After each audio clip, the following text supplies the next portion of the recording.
Welcome to our channel প্রেত গল্প কথা। এখানে গল্প নয়, ভয় দেখানো হয়।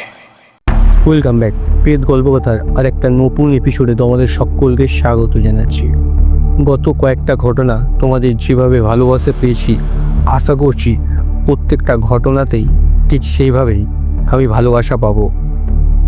আজকের যে ঘটনা তোমাদের আমি শোনাবো, সেই ঘটনাটা লিখে পাঠিয়েছে বাংলাদেশ থেকে আসলাম মিয়া।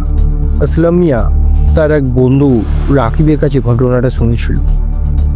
আসলাম মিয়ার ভাষাতেই ঘটনাটা শুরু করছি। নমস্কার দাদা, আজকে যে ঘটনাটা তোমাকে লিখতে বসেছি সেই ঘটনাটা এতটাই ভয়ঙ্কর এবং সত্য ঘটনা যা হয়তো তোমার দর্শকদের গায়ের লোম খাড়া করে দিতে পারে।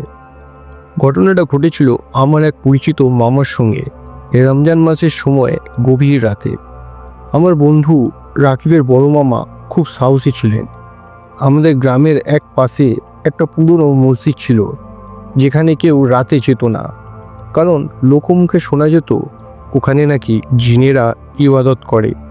কিন্তু সবচেয়ে রহস্যময় ব্যাপার ছিল, ফজরের আগেই মসজিদ থেকে আজানের মতো একটা আজান শোনা যেত, অথচ গ্রামে মুয়াজ্জিন শপথ করে বলেছিল ওই সময় কেউ আজান দেয় না।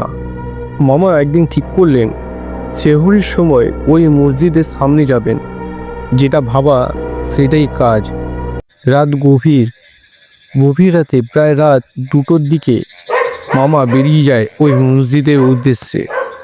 চারদিকে কুয়াশা, আশেপাশে কুকুরগুলো অদ্ভুতভাবে চুপ হয়ে গেছে। মামা ধীরে ধীরে মসজিদের দিকে এগিয়ে গেলেন। একেবারে হঠাৎ করে মসজিদের দরজা খুলে গেল। মামা তাকিয়ে দেখলেন ভেতর থেকে ধীরে ধীরে একটি ছায়ামূর্তি বেরিয়ে আসছে। মাথায় সাদা টুপি, পরনে লম্বা জুব্বা, কিন্তু মুখটা যেন ধোঁয়ার মতো, স্পষ্ট কিছুই দেখা যাচ্ছে না। মামা হতবাক হয়ে দেখলেন ছায়ামূর্তির হাতে একটা মাটির কলস আর কয়েকটা খেজুর। মামা তখনই তিনি বুঝলেন ওটা একটা জিন, আর সে শিহরে খেতে বের হয়েছে। জিনটার চোখ যেন লাল জ্বলন্ত কয়লার মতো। মামার শরীর জমে গেল। হঠাৎ ছায়াটির দৃষ্টি সরাসরি মামার দিকে পড়ল। মামা তখন আর এক মুহূর্ত দাঁড়াননি, এক ঝটকায় দৌড় দিলেন।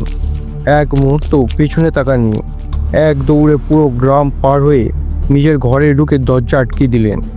হাঁপাতে হাঁপাতে খাটের সামনে থাকা জলের বোতলটি ধরে ঢকঢক করে জলটা খেয়ে নিলেন এবং হঠাৎ করেই মামা জ্ঞান হারিয়ে ফেলে। সকালে জ্ঞান ফিরতে মামা গ্রামের সবাইকে বললেন। তখন গ্রামের এক বৃদ্ধ বললেন, ওই জীব বহু বছর ধরে ওই মসজিদে ইবাদত করছে। সে মানুষের ক্ষতি করে না, সে শুধু রোজা রাখে আর নামাজ পড়ে।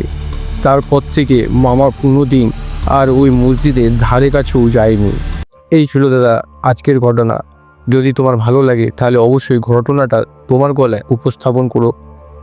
আজকের ঘটনাটা অনেকটাই ভয়ের ছিল।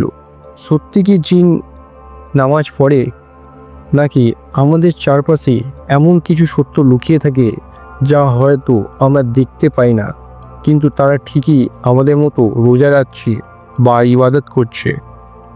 বন্ধুরা, এই ভয়ঙ্কর ঘটনা যদি তোমাদের ভালো লেগে থাকে তাহলে লাইক, কমেন্ট আর শেয়ার করতে একদমই ভুলবে না। আর হ্যাঁ, সাবস্ক্রাইবটা মনে করে দিও। দেখা হচ্ছে আবার কোনো ভয়ঙ্কর ঘটনাতে।